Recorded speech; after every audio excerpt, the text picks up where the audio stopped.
And then there were 4 with their victories over Sweden and hosts Russia. England and Croatia booked their places in the Final Four of the 2018 FIFA World Cup on Saturday night, Australian time, joining France and Belgium in the penultimate fixtures of the tournament. The triumph of France and Belgium over Uruguay and Brazil respectively means that this will be the first Copa Mundial to feature an all-European semi-final lineup since 2006, when Italy and Germany and France and Portugal met in the Final Four. This European dominance of the World Cup in recent times is not a new concept, with the 2018 tournament just adding to the ongoing narrative that, whilst football is growing around the world, its power is still centered in Europe. In total, Europe has supplied 31 of the 40 participants since the semi-final was reintroduced to the World Cup format at the 1982 World Cup in Spain, South America supplying 8 and Asia 1. It also means that Russia 2018 will crown the 4th straight winner from Europe, Germany, Spain, and Italy having won the 3 previous tournaments. A victory by either France or England would also mean that the World Cup trophy would once again be lifted by a nation that is a part of the Big Five of club football leagues, whose capital, investment and worldwide reach dwarf those of other competitions around the globe. This will not be the first visit of France, Belgium, England and Croatia to the semi-finals of the FIFA World Cup, but what happened the last time these nations reached this stage? France's last visit to the semi-finals occurred in the aforementioned 2006 World Cup, Raymond Domenic's side defeating Luís Figo and his Portuguese teammates 1-0 in Munich. Related talking points: Uruguay 0 France 2 Fortune favors the French. Draws against Switzerland and South Korea in that tournament's group stages meant that, despite a win over Togo on matchday 3, France finished second behind the Swiss in Group G. France would then go on to defeat Spain, who was still 4 years away from becoming the unstoppable juggernaut that rolled to the 2010 World Cup 3-1 in the round of 16 at the HDI Arena.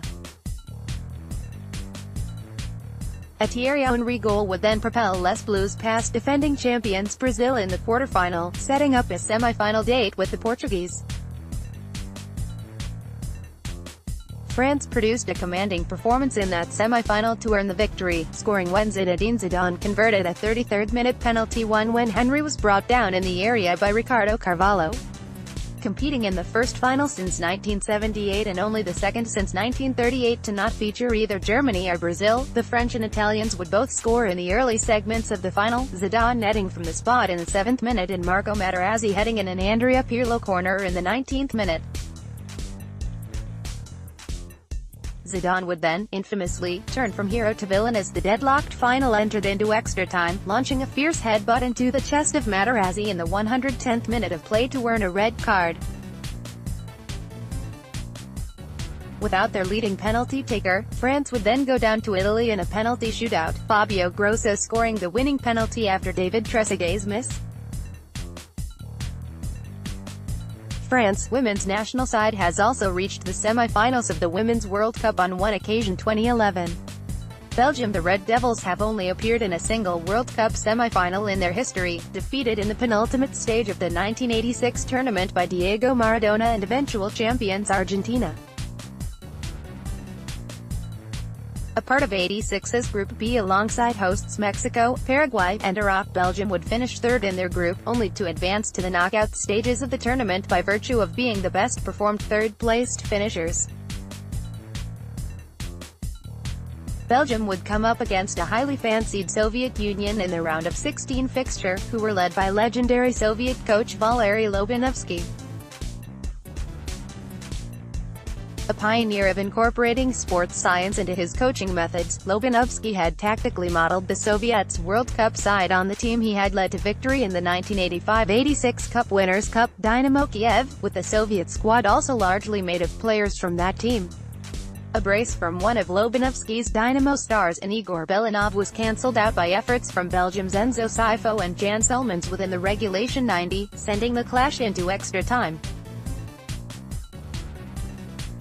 Taking control in the resulting 30 minutes, the Belgians would take the lead through Stefan de Mol in 102nd minute, before a fantastic volley from Nico Claesen in the 110th and made it 4-2 to the Belgians. Belanov converted a late penalty to make it 4-3, but Belgium would hold on, bestowing upon Belanov the dubious distinction of being only one of three players, the others being Ernest Wilimowski of Poland in 1938 and Joseph Hugi of Switzerland in 1954 to score a hat-trick, but finish on the losing side of a World Cup fixture. A perfect 5 from 5 penalty shootout would then propel Belgium over Spain in their quarter-final played at the Estadio Cuauhtémoc, and set up a meeting with Argentina in the semi-final. Despite holding La Albiceleste to a goalless opening half in that contest, Belgium was unable to contain the wizardry of Maradona for an entire 90 minutes.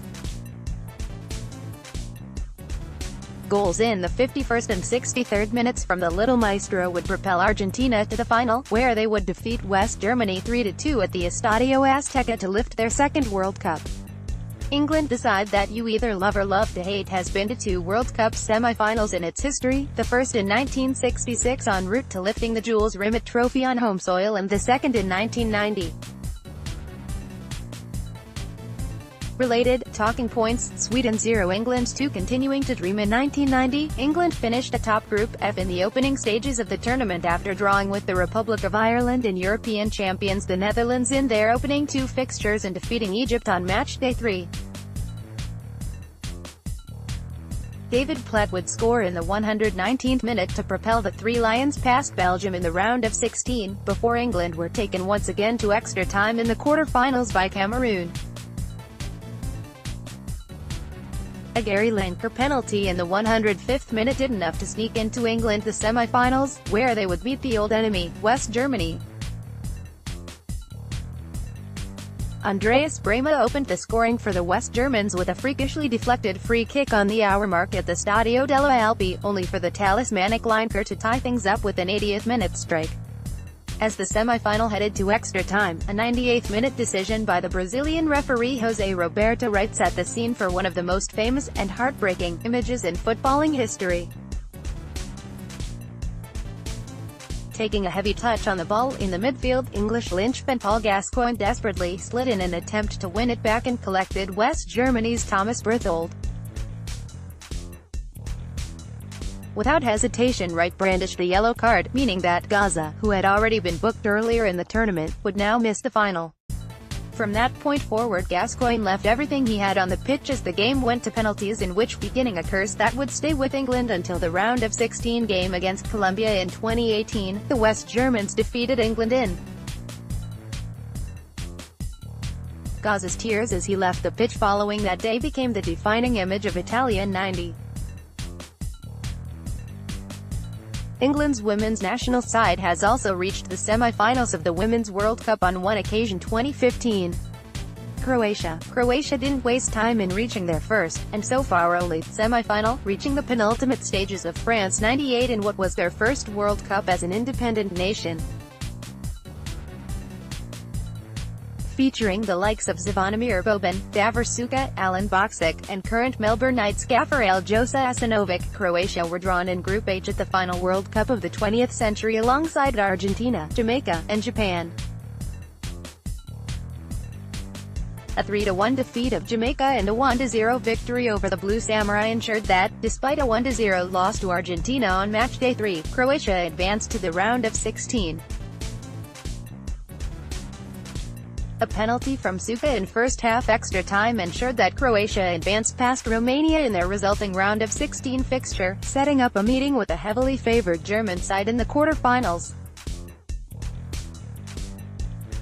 Despite coming into the contest in shaky form and with one of the oldest squads ever fielded by Germany in a competitive tournament, Die Mannschaft was considered the heavy favorites in the contest, having defeated Croatia 2-1 in Euro 96.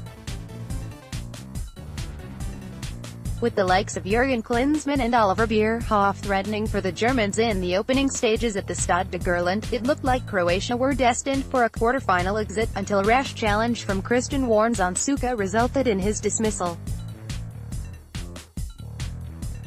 Taking advantage of the Germans' disarray in the wake of the red card, Robert Jarni received the masterful pass from Mario Stanic and put the Croatians up 1-0. Despite adopting fiercely attacking tactics in the second half, the Germans were unable to break down the Croatian defense and instead left themselves wide open for Goran Blažić and Suka to net goals on the counter. Images of Suka draping himself under the flag of Croatia in celebration of the victory, were beamed worldwide after the famous Croatian victory, with Czech newspaper Nedeljni Blesk declaring that the aging German team thought their bulldog mentality would be enough, but they were wrong. Croatia's attractive display sealed their fate. Croatia would then go on to place hosts France in the semi-final. Despite Suka opening the scoring in that contest, the Croatian magic would then run out, with the French rallying back to win 2-1 thanks to Lilian Thuram's famous, or infamous depending upon your persuasion, brace. The France-Croatia semi-final was also marred by the controversial 76th-minute dismissal of France's Laurent Blanc. After winning a free kick on the left wing, Zidane whipped the resulting free kick into the penalty area, only for referee Jose Maria Garcia Aranda to call a halt to proceedings as Croat defender Slaven Bilic fell to the turf holding his face. Thinking that Blanc had taken a swipe at his marker's face as the ball was swung in, Aranda showed a straight red card, the first of his career, to Le President, meaning that he would miss the World Cup final.